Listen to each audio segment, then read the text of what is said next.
Ever wonder why your body goes hic out of nowhere? It all starts with your diaphragm, the muscle that helps you breathe. Sometimes it gets a little out of sync.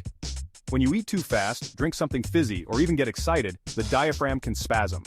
This spasm causes your vocal cords to snap shut suddenly, which creates that funny little hic sound we all know so well. But did you know? Hiccups can last anywhere from a few minutes to days, or even years. In fact, the longest recorded case of hiccups lasted 68 years. Can you imagine? And here's a fun tip.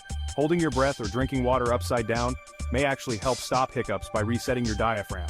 So next time you're hiccuping, just remember, it's your diaphragm having a little dance party.